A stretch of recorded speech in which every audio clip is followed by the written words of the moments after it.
Hey guys, welcome back to another video. Today I'm going to be doing a redraft of the 2017 NBA draft. I remember this was a huge debate at one point in time, and so I thought it would be interesting if I gave you guys my take on this. Be sure to leave your redraft in the comments below so we can compare. And so how I'm going to do this is I'm going to start from the 5th pick, and then I'm going to work my way up to the top pick. And so for each pick, I'll give you guys my reasoning for taking that respective player.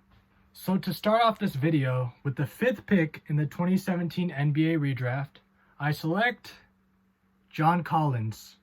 Now, John Collins is a forward with the Atlanta Hawks, and in my opinion, he's one of the most underrated players in the league.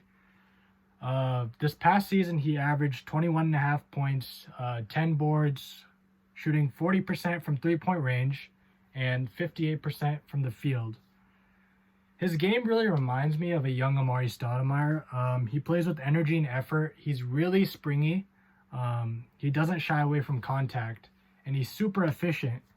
And I think most of his efficiency actually comes from Trae Young, because Trae Young is setting him up on most possessions. But nonetheless, he's a great player. His defense is a concern, and he doesn't really have a post game, but I think he will develop one over time. And so that lands him at number 5 on my redraft. And with the 4th pick in the 2017 NBA redraft, I select De'Aaron Fox. Now, De'Aaron Fox is one of the most exciting and promising guards in today's league. The past season, he averaged a solid 21-7. Obviously, he's a pretty good defender too. That's why his name is Swipe of the Fox, because he gets steals. Unfortunately, he plays on one of the worst teams in the NBA currently and one of the worst franchises in NBA history. So that's kind of sucks. But regardless, he's best known for being one of, if not the quickest guard in the league. He's super crafty with the ball. He has a great feel for the game. He has a handle. He has a great touch around the basket and supreme athleticism. His shooting does need a little bit of work. He's not that great from the free throw line or from three-point range, but I think he'll definitely improve that because shooting can naturally be improved by most players. I think he'll be a top 3 point guard probably in the next few years, and that lands him at number 4 in my redraft. So with the 3rd pick in the 2017 NBA redraft, I select Bam Adebayo. Now, Bam is probably one of the most versatile bigs in the league today. Not only did all of his numbers skyrocket from last season, but he was also a top candidate for Most Improved Player award this year. Brandon Ingram won the award this year for Most Improved, but I picked Bam to win. Bam is incredibly active on defense, as you guys know, both in the paint and the perimeter. He's mobile enough to guard positions 1 through 5. He's a great screener. He's an excellent passer. He has good vision for somebody his size. His offensive game, while it might not be as great as his defensive game, it's definitely getting better. He has no defensive weakness in his game.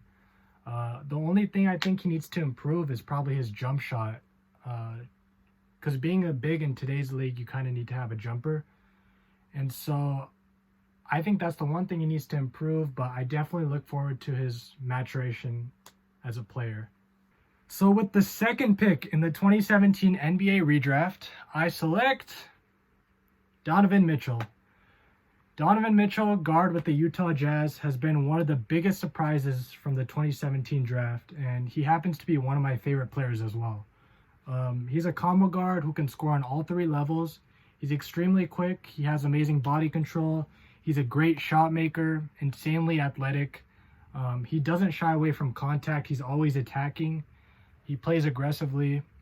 He's just one of those players that you can tell that he wants to be the best at what he does through his demeanor and body language.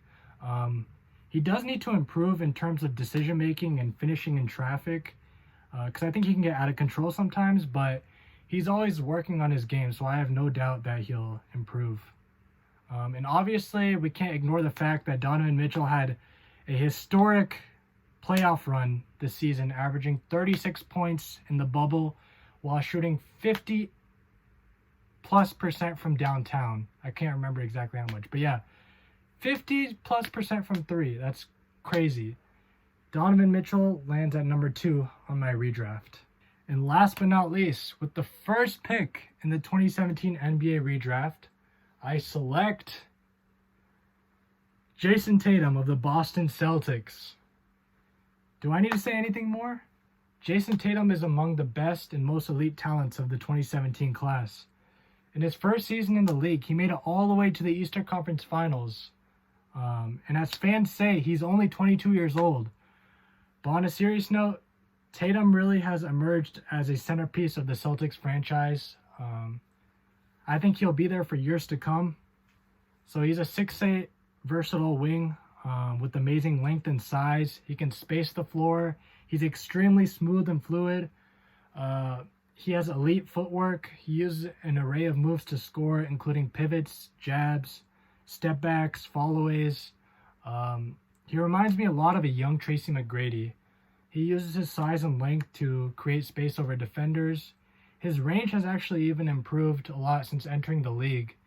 And I think the only thing he needs to work on is just his defensive consistency as well as finishing through contact. But given his size, I believe that he can and he will improve in that aspect. So that's number 1 for you, Jayson Tatum. So guys, that includes my redraft list of my top 5 picks from the 2017 draft. Now I do want to point out that I did have 2 honorable mentions that I did not mention in the video so far. And those players were Lonzo Ball and Kyle Kuzma. I wanted to include them somewhere in the top 5, but I just couldn't. The draft is just too deep and it's top heavy, so it's hard to include both of those guys, but you could include them there if you wanted to. Let me know what you guys think and comment your own list down below. And once again, thank you guys all so much for watching this video.